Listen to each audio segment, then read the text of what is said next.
It's VHS versus Betamax, it's HD DVD versus Blu-ray. There will be two camps, the people who like Blockbuster on Netflix and the people who don't. Which one are you going to be in? Look, there's no easy way to say this. 7 more Blockbusters just closed. You're officially the last one on Earth. I don't love the pattern that's starting to emerge. Hello? Hello and welcome to Screen OD, the channel for people who love TV, movies and streaming. My name is Tim. I'm an editor and a journalist who's been writing and talking about the media industry for more than 15 years. And today we are talking about something that is old, like me. Yes, Blockbuster Video, which many people of a certain age will remember is the video store that took over the globe and was the place that you spent your Friday and your Saturday nights looking for something to watch. What a difference! Blockbuster Video! I've never seen 10,000 tapes in one store. There's so much kid stuff. And I can keep them for 3 evenings.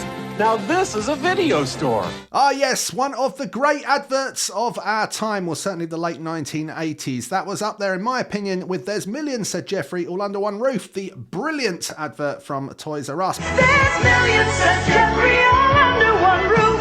It's called Toys R Us, Toys R Us, Toys R Us.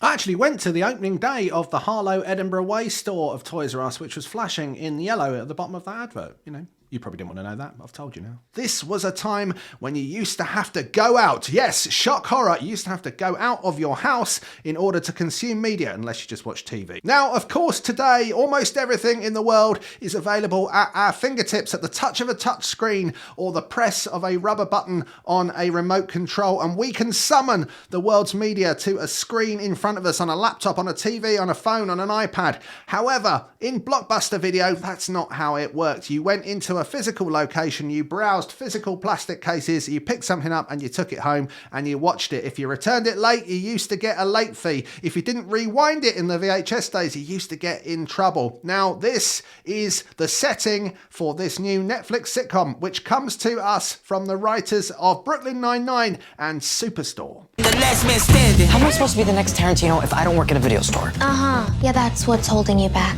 No one's going anywhere because everything is under control. That's reassuring. Just act like one of your favorite bosses from a movie. Like Boss Baby or Devil's Advocate? One of those is a baby and one is Satan. And look at the heights they reach despite their circumstances. Fair. Okay, so what's this one all about? Well, this is the story of Timmy, who runs a Blockbuster video store in America. Now, he gets a phone call at the beginning of the series to inform him that even though he knows that things aren't going well in the company, he is now the manager of the last Blockbuster in America. Now, interestingly, there is actually one last real Blockbuster in America. It's in Bend, Oregon, but that's perhaps a story for another day. This is a fictional last ever Blockbuster, and he has to think of a way of keeping this store afloat. He's going to have to work with all of the people in the store to build something that the digital revolution cannot give to you. He wants to build personal connections with all of his customers because he knows that his recommendations and his staff's recommendations of what to watch and those personal connections when people come into his store are going to make the difference. That's something that Netflix can't do, and that's something that is, of course, a massive irony that hangs over this show because, of course, Blockbuster pretty much went out of business in 2013 in the form that we knew it as the global giant of video stores. And one of the reasons that happened was the streaming revolution. And who's at the heart of the streaming revolution?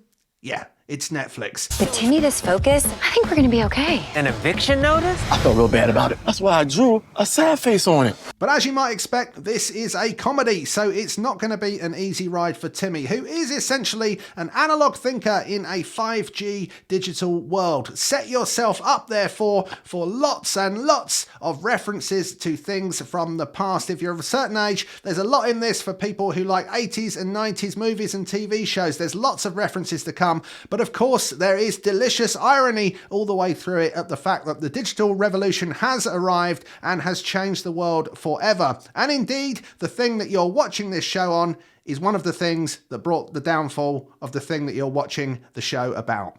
I know, it does your head in a bit. No one takes me seriously.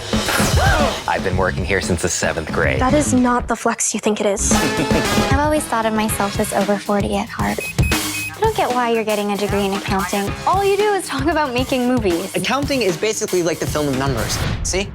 That was the saddest thing I've ever said. Saddest thing I've ever said is 1 ticket for Space Jam 2. At the centre of this show is the character of Timmy, who is played by the excellent Randall Park, who many of you may know from the great romantic comedy film Always Be My Maybe. Now, he is certainly the driving force behind the whole story of the show, but also holds together a kind of quite a large ensemble cast in a comedy.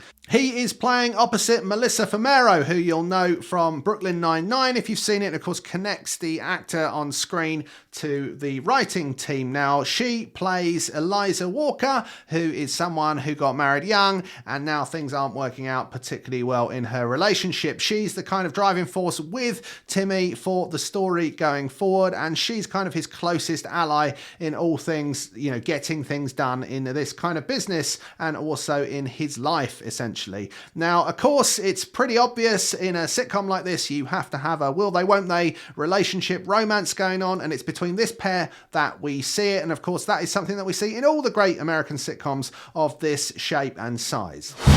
Sorry if I haven't seemed stoked to be suddenly working the same job I had in high school, just so I can afford the studio apartment I had to rent because I caught my husband Aaron on a date with a 25-year-old, also named Aaron. Why is that worse? I don't know. But it is. The rest of the characters in the show kind of feel a little bit like Timmy's family, even though they're not, but they are people who he is trapped with and he feels some sort of responsibility for, even though they're not particularly helpful to him most of the time. There's Connie, who is played by Olga Merediz, who comes out with some of the best lines. She's kind of this blunt mother figure at the centre of the blockbuster. You have Carlos, who is played by Tyler Alvarez, and he is obsessed with becoming a filmmaker, just like Quentin Tarantino, as we saw in the clip earlier. You have Hannah, who is sweet and naive. She's played by Madeleine Arthur. She lost her mum at a young age, and she kind of sees Blockbuster as her part of her family. You have JB Smoove playing Percy Scott. Now, JB Smoove is obviously excellent, and a lot of people will know him from things like Curb Your Enthusiasm.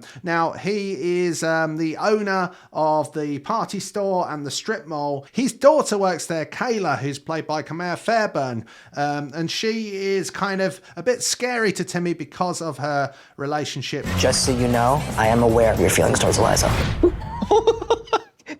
I mean, are you like picking up a vibe or something, love? This is so fun.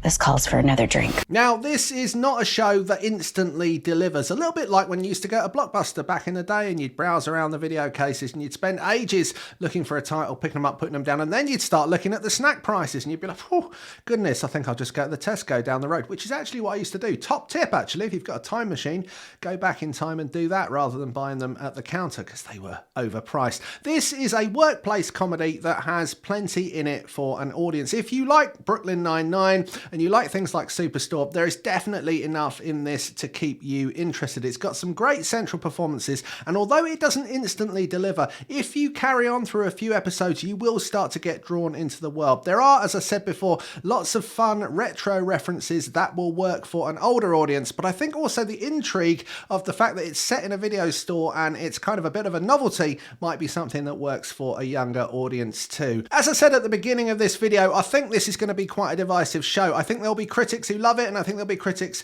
that hate it. I think that will be the same with audiences too. Are you VHS or are you Betamax? Well, you know, give it a go and find out. It's available to watch in its entirety right now on Netflix, wherever you live. You're a business owner. You did the whole 30 twice, and you smell good. Timmy, you are in your prime right now. Yeah, what's it like living such a dream? Well, you know, it has its ups and downs. Don't fall for it. It's sarcasm. She almost got you. Come on, man. Thanks so much for watching. Hope you enjoyed the review. If you did, why not hit that like button, and don't forget to subscribe to Screen OD for all the best content direct to your feed.